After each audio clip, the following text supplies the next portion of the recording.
Hi, it's Richard Moore from Racing Profits Guides, and we're here at York Racecourse with Kevin Darley, ex-jockey, ex-champion jockey, and we just thought we'd talk to Kevin. It's his local course is York, so we'd just reminisce a bit about some of the rides he's had here at York and what you think as a jockey of York. Nice to see you today, Kevin. How's things going? Yeah, really good, really good. Obviously it's nice to get the season kicked off with the dancing meeting here at York. Great crowd here, and the track itself, Richard, it's your jockey's dream, really. Is it? Always a very fair track, is it? It is, and I always maintain here that if you're on the best horse, you should really win. Yeah. Obviously, you've got plenty of time in the straight, there's plenty of room, and even more so nowadays because it's evolved with the jockeys that they tend to come down the middle of the track. Is that because there is a golden highway there, or is it just the way jockeys have... Well, I walked the course earlier on, and there is a little bit of bias up the middle.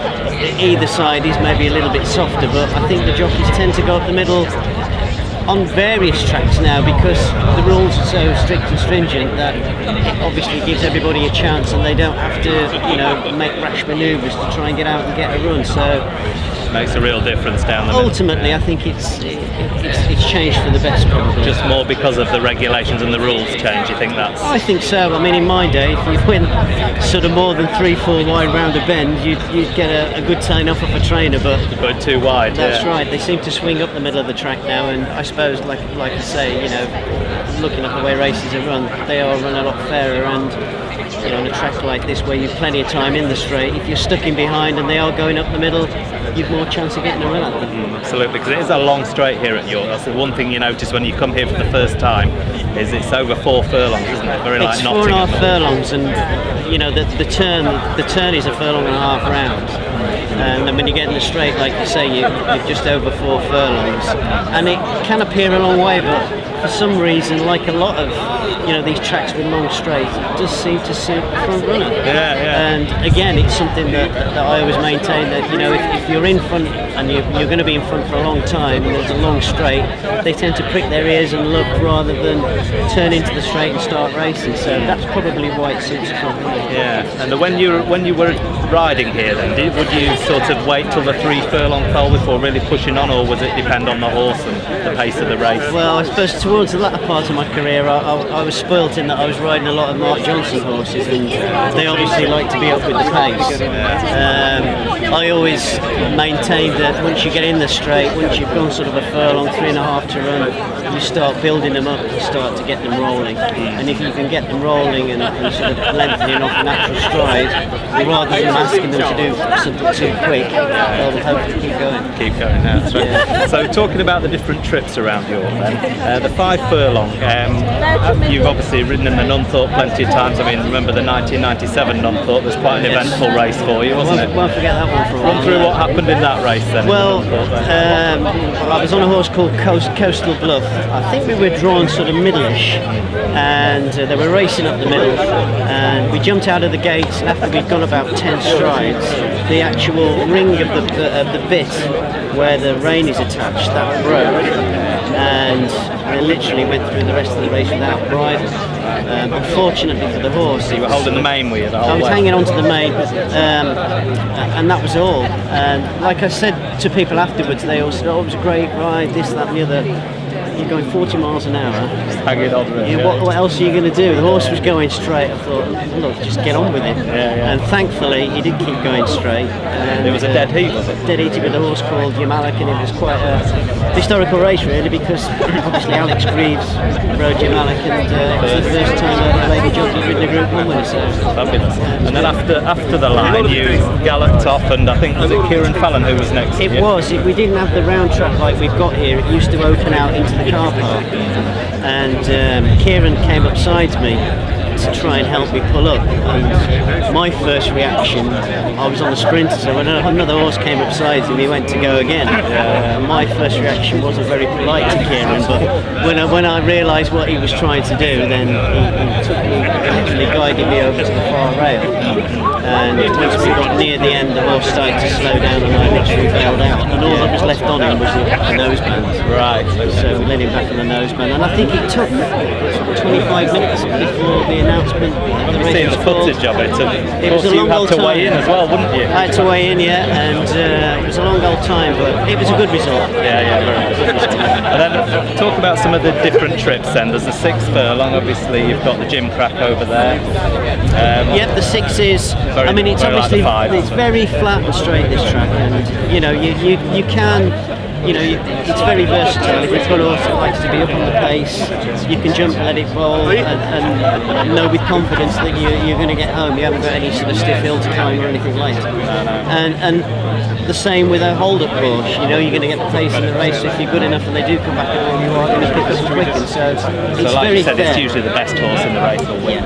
The only times that it can get a little bit complicated is when they have the scores either on one side or the other, and then you maybe can get the odd hard luck story, but that's racing. So the 1 mile 2, the Dante we've had today, obviously like the 1 mile 2 trip, and they're into a bend fairly quickly there, aren't they?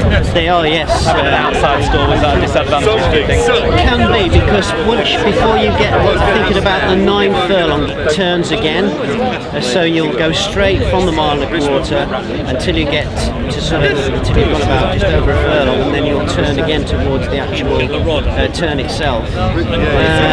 And the draw again can, particularly in a big field, can play a big part, because obviously I know there's plenty of time in the straight. It's a big field, you're playing catch up anyway, and because they tend to drift towards the middle of the track, you're having to go around the pack and you could be coming a long way around. So big field on the round track, good draw is essential, really.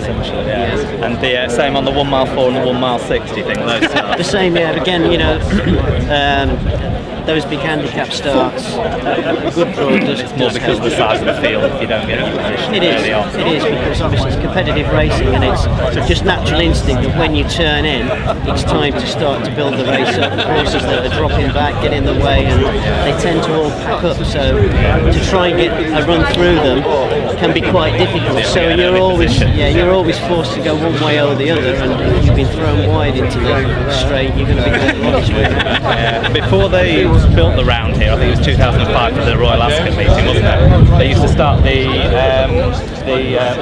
race called the 2 mile race. They have here. The 2 mile race. I can't think of it either. You've got me now. Hello, sorry. But they used to start the 2 mile way down the other corner of the nave side, didn't they? They did, yeah. And then now they've moved it in front of the stands. Does that ride any different, do you I think it probably helps horses a little bit, really, if I'm honest. Turning all the time, it tends to, you know, with 2 turns in it helps them to. Lonsdale Cup. Yeah, Lonsdale Cup, that's it. Yeah. Whereas, you know, going down that long straight, you've got a long run before you get to that turn, and 9 times out of 10 you maybe go a little bit too quick. With the extra turn in, I mean, I'm so glad that they're leaving it as it is now. I think it was an issue with the council or whatever, but you can see looking at the track. Oh, it's beautiful, yeah, and I think having a round like that, I mean, they can do the lot longer races anyway, can't they? Yeah, and it's better for the spectators as well, you know, you can see them walking around at the start and loading up and everything. So anything else you think people should look for when they come to York racing? Is there anything you sort of think they should be aware of? I obviously get asked to do little bits of PR and stuff and do 1 or 2 boxes, and it frustrates me sometimes when people don't come down to the paddock and have a look at the horse.